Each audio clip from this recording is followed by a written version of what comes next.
कांचीपुरम में शिवा नाम का आदमी था। उसकी पत्नी लीलावती बहुत अच्छी थी। इनको अनीता और शांति नाम के दो बेटियां हैं। लीला उसकी बेटियों को बहुत प्यार से देखती थी, लेकिन शिवा बेटियों को बेखातर करता था। पर अनीता और शांति पिता से बहुत प्यार करते थे। उनका पिता बेखातर करने पर भी दोनों बहुत प्यार से रहते थे। एक दिन अनीता ने, माँ, आज शांति का जन्मदिन है ना, हम मंदिर चले माँ? बेटी, मंदिर जाने के लिए तुम्हारे पापा नहीं मानेंगे। क्या माँ, तू भी ऐसे कहने से कैसे? पापा नहीं आएंगे तो हम जाएंगे ना। वो मना करेंगे बेटी, घर पर ही पूजा करेंगे। ठीक है, मैं तेरी मनपसंद खाना बनाऊंगी। आज पूरा दिन हम सब खुशी से रहेंगे। ऐसे उसकी बेटियों को लीलावती बहुत प्यार करती है, पर दोनों बहनें उससे ज्यादा खुश नहीं होते। बेटियों को उदास देखकर लीलावती बहुत दुखी होने लगी।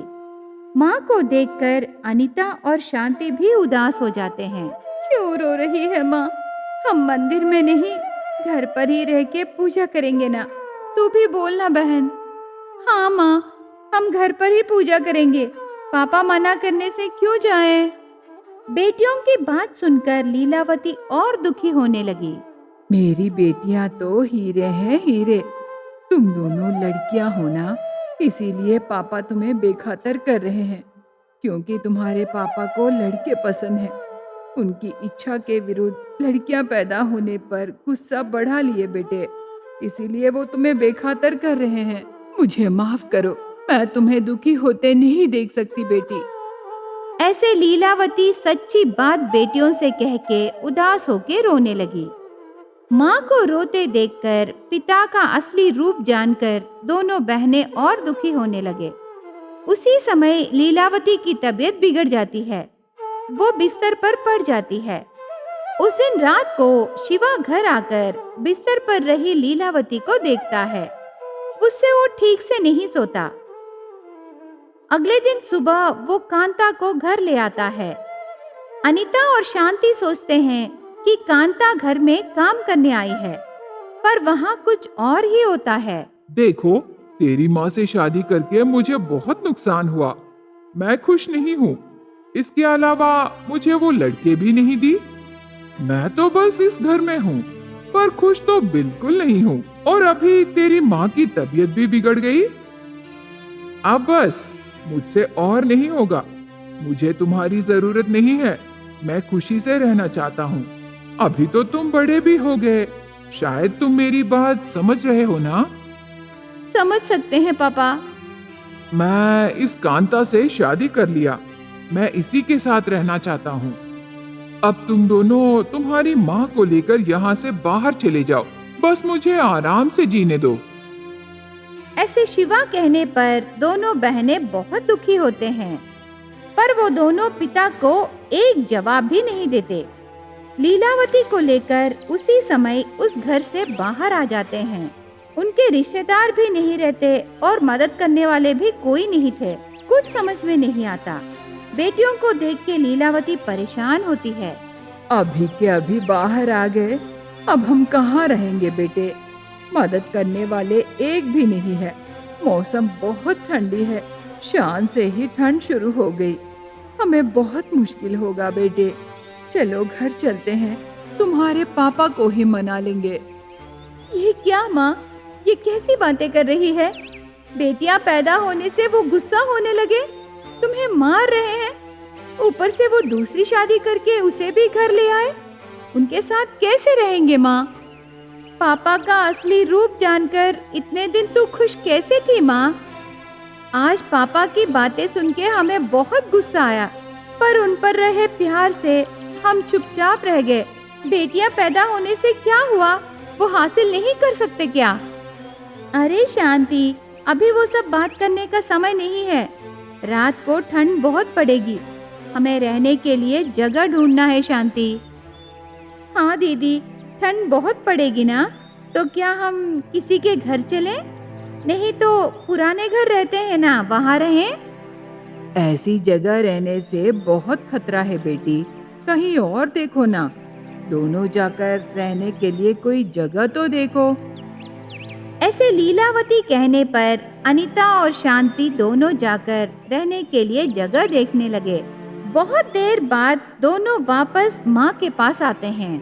मैं इस तरफ जाकर बहुत ढूंढी माँ, पर हमें रहने के लिए जगह नहीं मिला। मैं भी ढूंढी माँ, पर कहीं भी जगह नहीं है। बेटियों की बात सुन के लीलावती बहुत दुखी होती है।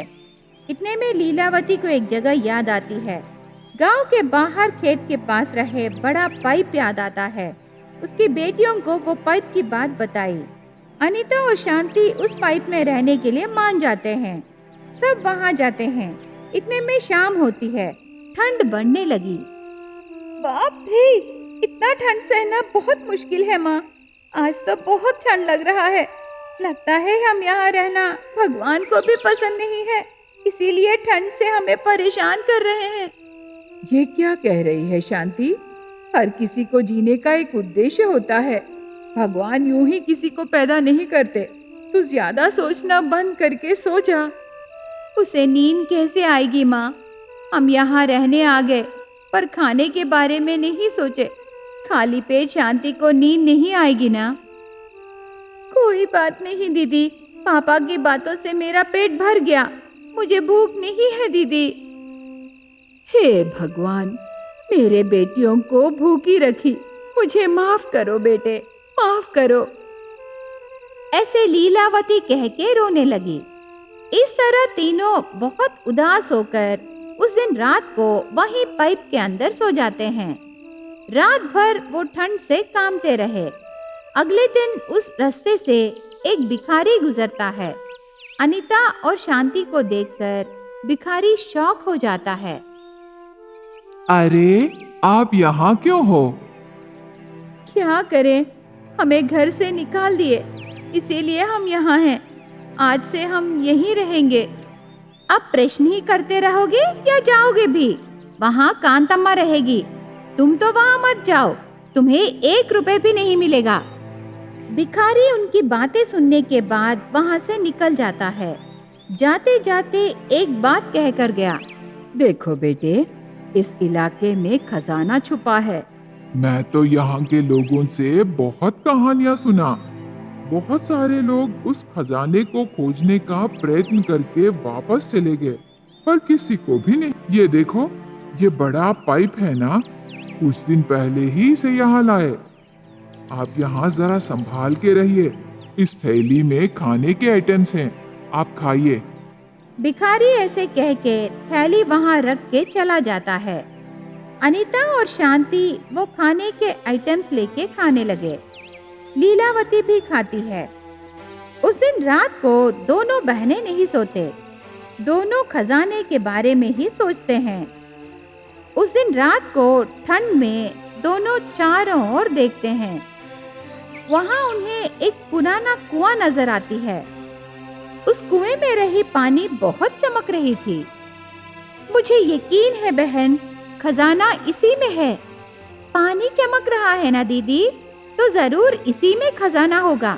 इस कुएं को क्या अभी तक कोई नहीं देखे? मुझे भी आश्चर्य लग रहा है शांति, ये तो पुराना कुआं है। सोचे होंगे इसमें कुछ नहीं है। हाँ, वही सोचे होंगे दीदी। तुझे तैरना आता है ना, तो अंदर जाकर खजाना लाओगी? हाँ जाऊंगी, पर माँ से मत कहना, वो घबरा जाएगी। ठीक है दीदी। अनीता कुएं में जाकर खजाने को बाहर लाती है। उस खजाने में सोना और हीरे रहते हैं। उसे देख के अनीता और शांति बहुत खुश होते हैं। ये बात उनकी माँ लीलावती से बताते हैं। उन्हें बेच के पैसे कमाते हैं। उन पैसों से उसी गांव में सबसे बड़ा घर बनाते हैं। एक कार भी खरीदते हैं। शिवा को ये बात पता चल के उनके पास आता है। छी छी, तुम जैसे धोखेबाज को माफ कैसे करूं? लेकिन मेरी बेटियां तो तुम्हें कभी माफ नहीं करेंगे। अनीता बेटी और शांति बेटी, एक बार तो सोचो। इस दुनिया में जो लोग केवल बेटे ही चाहते हैं वो ठीक नहीं है। अरे, लड़की तो साक्षात लक्ष्मी माता है। पर तुम हमें कीड़ों की तरह देखे। आज हमें खजाना मिलके अमीर होने से तुम पैसों के लिए हमारे पास आ गए ना। तुम जैसे पिता हमें नहीं चाहिए। देखे ना, तुम्हारा मुंह देखना भी पाप है, जाओ यहाँ से। ऐसे लीलावती, अनीता और शांति शिवा को भगा देते हैं। उनके पास रहे पैसों से व्यापार करना शुरू करते हैं। उस व्यापार के जरिए पैसे कमाकर अनीता और शांति उनकी माँ लीलावती के साथ रह के तीनों मिलके खुशी से रहने लगे। कांचीपुरम में रंगा और कांता नाम के पति पत्नी रहते थे। उनकी बेटी कविता और बेटा रमेश है। कविता गांव में माता पिता के साथ रह के पढ़ने लगी, पर रमेश शहर में बड़ा जॉब करने लगा। कांता उसके बच्चों पर उम्मीदों के साथ जी रही थी। वो सोचती है कि उसके बच्चे उसकी बात जरूर मानेंगे। ऐसे रहते समय एक दिन, सुनो, जरा चाय लाना, मुझे खेत को जाना है। अरे रुकिए जी, शहर से बेटा आ रहा है ना। उसके आने में और मेरा चाय लाने में क्या संबंध है कांता? कविता बेटी, जरा तू मेरे लिए चाय ला। ठीक है पिताजी, अभी जाके लाती हूँ। अरे रे, एक दिन चाय नहीं पीने से मर जाओगे क्या जी? मेरा बेटा आ रहा है ना, इसीलिए मैं उसके लिए पूड़ियाँ बना रही हूँ। स्टोव खाली नहीं है, चाय बनाना नहीं होगा। अब पानी पी के चले जाइए। ऐसे कहते समय रमेश घर आता है। देखने में रमेश जरा घबराया लगता है। हे, भैया आ गया। भैया, सफर कैसे था? आओ बेटा, सफर करके थक गए क्या? थोड़ा खा के आराम करो बेटा। तेरी माँ तेरे लिए पूड़ियाँ बना रही है बेटा। इस खुशी में वो मुझे भी भूल गई। बताओ बेटा, क्या हाल चाल है? माँ और पिताजी, मेरी बात ध्यान से सुनिए। शहर में मैं एक लड़की से प्यार किया। उस लड़की को उसके घर में जबरदस्ती शादी कर रहे थे, इसीलिए मैं आपसे पूछे बगैर ही मैं उससे शादी करके घर ले आया। रमेश की बातें सुन के कांता और रंगा शॉक हो जाते हैं। कविता दंग रह जाती है। रमेश उसकी पत्नी कीर्ति का परिचय देता है। रमेश और कीर्ति दोनों कांता के पैरों को प्रणाम करते समय रंगा बहुत गुस्सा होता है। ये सब क्या है रमेश? तेरी माँ हर समय तेरे बारे में ही सोचती रहती है। वो तेरे ऊपर बहुत उम्मीदें रखी। तुम उसे कैसे धोखा दे सकते हो रमेश? ये बात तेरी माँ से कह के शादी कर सकते हो ना? वो बात नहीं है पापा, मुझे उतना टाइम नहीं मिला। मैं क्या करूँ? अरे आप बस कीजिए जी। कविता, उनकी आरती उतार के अंदर बुलाओ। बेटे का काम देखकर कांता बहुत दुखी होती है। थोड़े दिनों तक उस घर में कोई भी ठीक से बातें नहीं करते। रमेश शादी कर लेने पर गांव वाले इनके बारे में बातें करने लगे। वो सब सुन के एक दिन कांता ने, रमेश बेटा, तेरे इस काम से गांव वाले हमारे बारे में बातें करने लगे। तेरे पिताजी को और मुझे ठीक नहीं लग रहा, इसीलिए हम थोड़े दिनों तक तीर्थ यात्राओं को जाकर भगवानों का दर्शन करना चाहते हैं। वापस हमें आने में 2-3 महीने लग जाएंगे। उसके बाद कांता और रंगा तीर्थ यात्राओं को चले जाते हैं। तब तक सुनसान रही वो घर उनके जाने के बाद जरा बदलता है। भैया, माँ और पिताजी यात्राओं को गए ना, तो कल से भाभी ही हमारे लिए खाना बनाएगी ना? मेरे लिए लंच बॉक्स रेडी करना है, मेरी चोटी बांधना है, मेरे कपड़े धोना है। भाभी को बोलो ना। आहा, माँ और पिताजी जाने के बाद आवाज आने लगी। मैं कुछ नहीं बोलूंगा, तू जाके बोलना। ऐसे कह के रमेश खेत को जाने लगा। कविता की हालत कीर्ति देखती है। कविता, कोई बात नहीं, मैं सब संभाल लूंगी, डरना मत, कल से देखना क्या होता है। भाभी, तू शहर में पली ना, तुझे ये गांव वालों का माहौल पसंद आया क्या? गांव से आए तेरे भैया ही मुझे पसंद आए, तो ये सब क्यों नहीं पसंद आते? सुनो, मैं तेरे लिए कॉफी लाऊं? वो कविता के लिए कॉफी लाती है। कविता कॉफी पी के उसे फेंक देती है। ये क्या, इतना कड़वा है? ये कॉफी है क्या? देखो कविता, मैं शहर में पली हूँ, मुझे सब पता है। गांव वाले तंदुरुस्त रहने के लिए सुबह सुबह नीम की लकड़ी से दंत मंजन करते हैं ना, वो तो कड़वा ही रहता है। हाँ, ऐसे ही हमारे सिटी में ब्लैक कॉफी पीते हैं, वो भी कड़वा। हो, ठीक है। सुनो भाभी, जल्दी से नाश्ता बना दो ना, मुझे बहुत भूख लगी है। बस 2 मिनट, मैं अब भी बनाती हूँ। कीर्ति अंदर जाके मैगी बनाती है। मैगी देख के कविता आश्चर्य हो जाती है। ये क्या भाभी, 2 मिनट में बना दे? अरे माँ तो सबसे काम करा के बहुत थक जाती थी। यही है शहरी मजा, हम ऐसे ही रहते हैं, इसीलिए तेरे भैया मुझसे शादी किए। नाश्ता हो गया, अब लंच में क्या है? तुम्हें तो कपड़े भी धोना है, अभी तक तो बर्तन भी साफ नहीं किए, ये सब कब करोगी? देखो कविता, वो सब छोड़ दे। क्या तू भी शहरी लड़की बनना चाहती है, बिल्कुल मेरे जैसे? हाँ भाभी, पर मैं गंवार हूँ ना, यहाँ के रीति रिवाज ही अलग हैं। क्या वो सब तुम करोगी भाभी? छी छी, मैं नहीं करूँगी।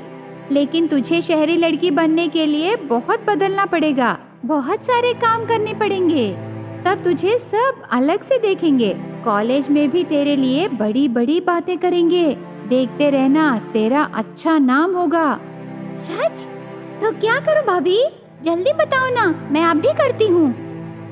तो तू जल्दी से जाके बर्तन साफ कर दे, मैं फ्रेश होके आती हूँ। ठीक है भाभी।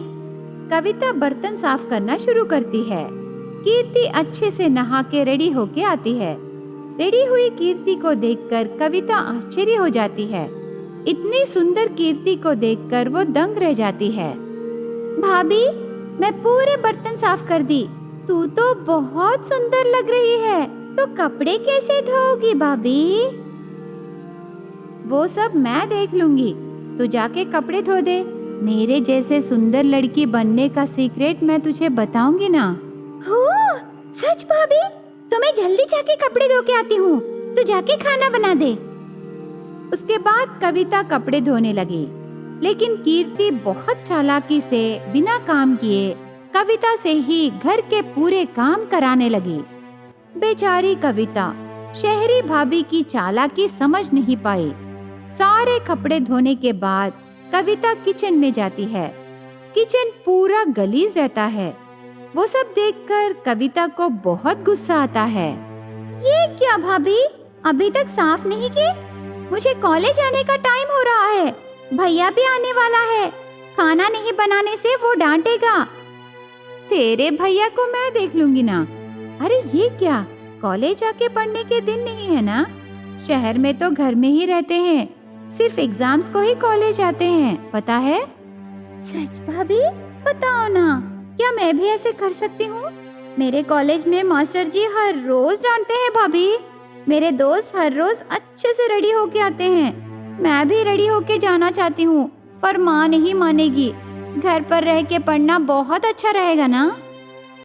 तू चिंता मत कर कविता, मैं तुझे पढ़ाऊंगी ना। आज से तू घर पर रहना, सिर्फ एग्जाम्स के टाइम में ही कॉलेज जाकर एग्जाम्स लिख के आ जा। कविता, जरा खाना बना देना, मैं घर को सजाने का काम कर लूंगी। शहर से आई कीर्ति जादुई बातें बता के भोली कविता से सारा काम कराती है। कीर्ति की बातों पर विश्वास करके कविता घर का काम करने लगी। ऐसे हर रोज काम वाली की तरह रहने लगी। रमेश घर के मामलों में ध्यान नहीं देता। बेचारी कविता उसकी शहरी भाभी के हाथों में बली हो जाती है। हर रोज काम करके दुबली हो जाती है। कीर्ति को रोकने वाले कोई नहीं रहने पर कविता को काम वाली की तरह देखकर समय बिताने लगी। 2 महीने बाद तीर्थ यात्राओं को गए रंगा और कांता घर वापस आते हैं। तब कविता रोती हुई पूरी बात बताई। गुस्से से कांता कीर्ति को बुलाकर, ये सब क्या है? मेरी भोली बेटी से सारा काम कराए? रमेश, तुम क्या कर रहे हो? बहन का कॉलेज बंद करा के उससे घर का काम कराए? बेचारी मेरी बेटी, देखो कैसे हो गई। मेरे पति को और एक बात बोलने से अच्छा नहीं रहेगा। आपकी बेटी की शादी नहीं किए और हमें बातें सुना रहे हो। कीर्ति की बातें सुन के कांता का गुस्सा और ज्यादा हुआ। वो जाके कीर्ति को जोर से मारती है। तू बहू नहीं रे, इस घर की डाइन है। इसी वक्त चली जा मेरे घर से। उसी समय कीर्ति और रमेश को घर से भेज देते हैं। उनकी बेटी कविता को रंगा और कांता पास लेके उसे सहलाते हैं।